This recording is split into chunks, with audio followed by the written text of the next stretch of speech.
My name is Crystal Giesbrecht, and I will speak briefly about the article Assessing the Efficacy of a Cultural and Artistic Intervention for Indigenous Women Who've Experienced Intimate Partner Violence that was published in Violence Against Women.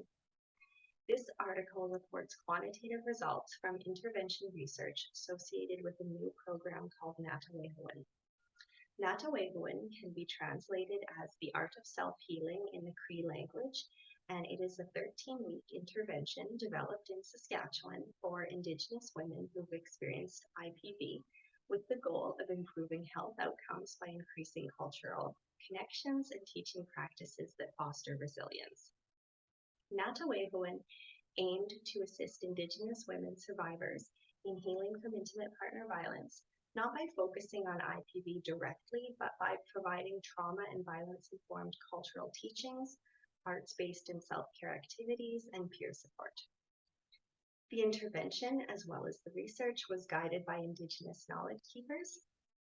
The program manual and facilitator's guide are available on PATH's website at pathsk.org for any agencies and communities that would like to implement Natawehawin or include some of the material in existing programming.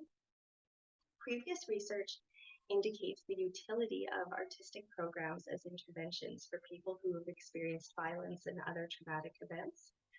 Creative methods, including art therapy, have been used with various survivor populations. There's also evidence that culturally based programming can increase positive outcomes for Indigenous people who have experienced violence and trauma. Our project was one of few studies to measure outcomes for Indigenous victims and survivors of intimate partner violence who participated in a trauma and violence-informed artistic and cultural intervention and served to examine the efficacy of this new intervention program. Specifically, the study was designed to measure whether participants' health and well-being improved after participating in the intervention. There is not one holistic measure of well-being. Accordingly, the research team chose existing validated measures relating to different domains to evaluate women's overall well-being holistically over 3 time points. These measures were the Composite Abuse Scale Revised Short Form, the PCL-5, Post-Traumatic Stress Disorder Checklist for DSM-5, the CESD, Center for Epidemiologic Studies Depression Scale, the GAD-7 for Generalized Anxiety Disorder, the Quality of Life Scale, Personal and Interpersonal Agency Scales, Brief Resilience Scale, Post-Traumatic Growth Inventory, Awareness of Connectedness Scale, and participants completed these self-report questionnaires at intake, post-intervention, and at 1-year follow-up. And we used multi-level modeling to analyze within participant changes over time. The results provide evidence that participation in Natawehawin did have a positive impact on the well-being of Indigenous women survivors of IPV. At 1-year follow-up, participant scores on several self-report measures of well-being were statistically significantly higher than at intake.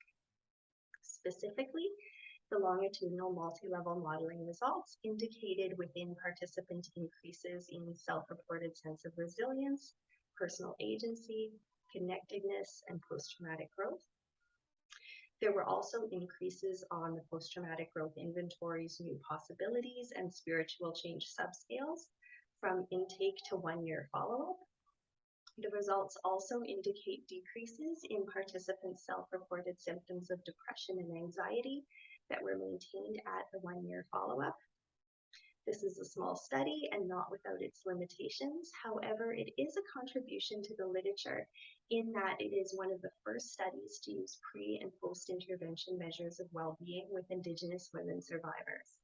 Results add to the evidence base supporting the use of artistic and cultural interventions for Indigenous women who've experienced violence and support the use of interventions tailored to fit with the teachings of Indigenous knowledge keepers and elders. Of course, systemic change is needed to lower the high rates of intimate partner violence against Indigenous women. The delivery of interventions such as Natawehawin are one piece of an array of services that can support Indigenous victims and survivors of IPV.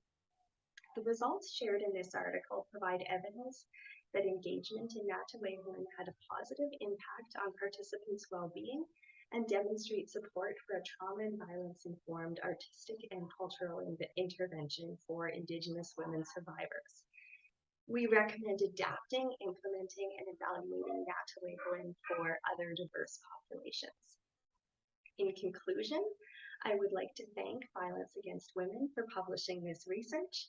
Thanks also to the Public Health Agency of Canada for supporting the multi-year project, to all of the team members, including facilitators, domestic violence advocates, elders, research assistants, and childminders, and of course, co-authors, Drs. Lale Jamshidi, Jolisa Sakamoose, and Nicholas Carlton from the University of Regina, and Carrie LaValle from the First Nations University of Canada, and most of all, the women who agreed to participate in this study. Myself and my co-authors hope that this article will be of interest to other researchers and to practitioners that offer support and programming for survivors.